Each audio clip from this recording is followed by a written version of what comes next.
sa Philippine boxing. Isa sa inaabangan ngayong 2025 ang napwedeng mag-world champion, itong Pinoy na nagmula sa bawarti ni Manny Pacquiao sa General Santos City.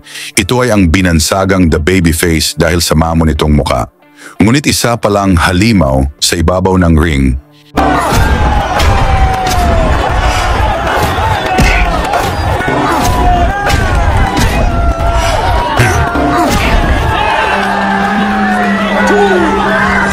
Ito ay si Joey Canoy mga tol. May 23 na panalo at 14 na knockout sa kanyang kartada. At isang OPBF light flyweight champion.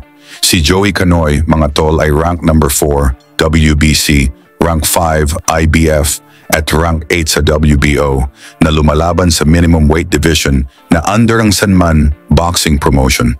Kung saan sa ngayon nag-order ang IBF na kalabanin ni Canoy ang former world champion na Japanese na si Genjiro Shigioka. Na tinalo naman ni Pedro Taduran sa kanyang huling laban.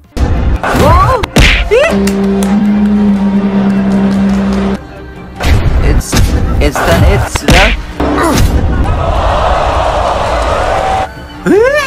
Upang lalo tayong maliwanagan kung gaano ba kalakas itong si Canoy na nagmula sa 6 na magkasunod na panalo, ang 5 dito ay tinapos niya sa knockout.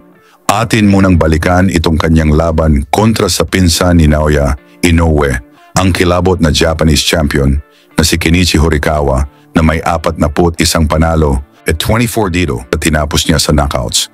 Ang labanang Canoy vs Horikawa ay para sa OPBF light flyweight title naganap sa Edion Arena sa Osaka, Japan. Sa pagbungad ng unang round mga tol, naging maingat ang dalawang boxer dahil alam nilang may taglay na knockout power ang bawat isa.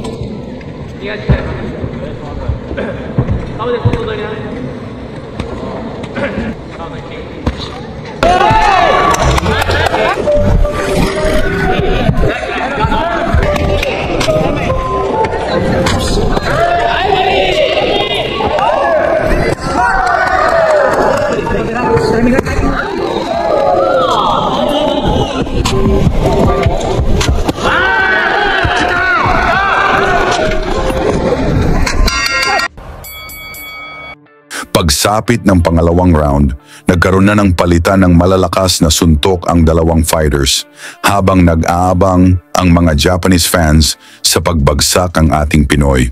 Dito sa round to mga tol.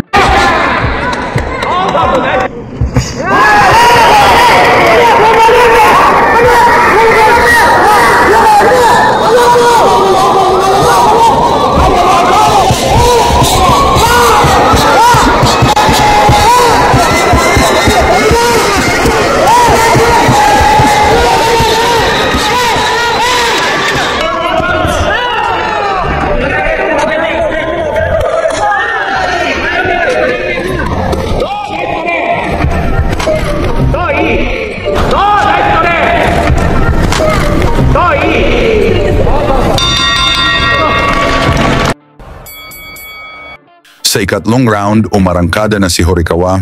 Pilit na gustong tapusin ang laban, ngunit hindi nagpadaig ang kababayan natin na si Canoy na tumatama ang mga counter.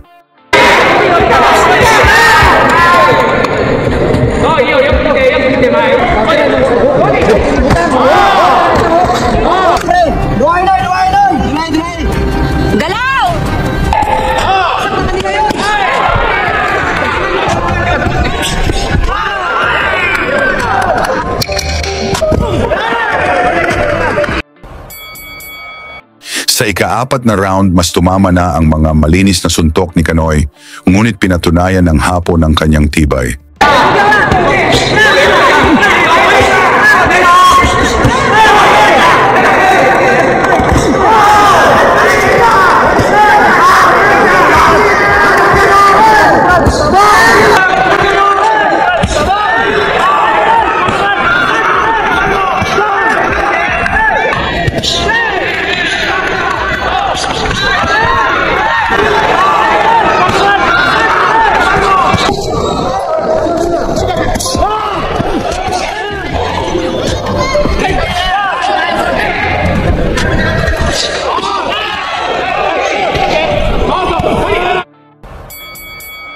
Habang umaari ba ang aksyon sa ikalimang round, para bang walang kapaguran ang dalawang boxer na talagang nagbigay ng todong laban.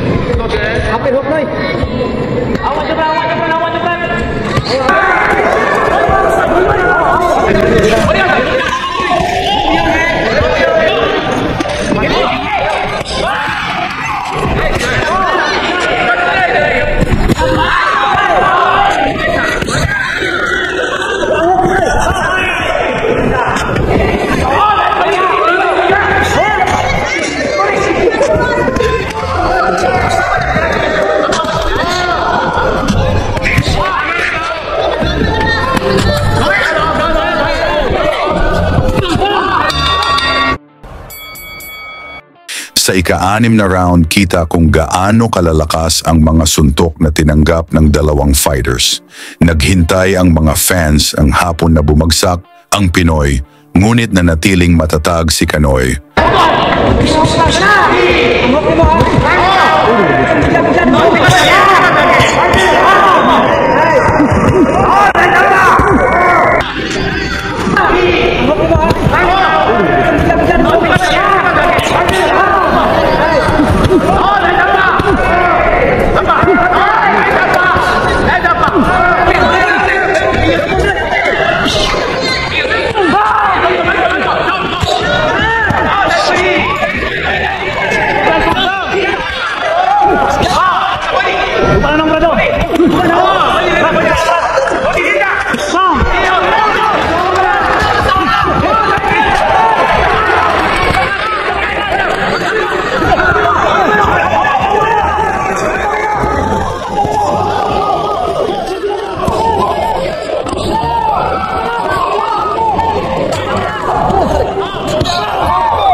Pagsapit ng ika-7 round, naipatama na ni Kanoy ang mga solidong suntok, ngunit patuloy pa rin ang laban ng hometown boxer.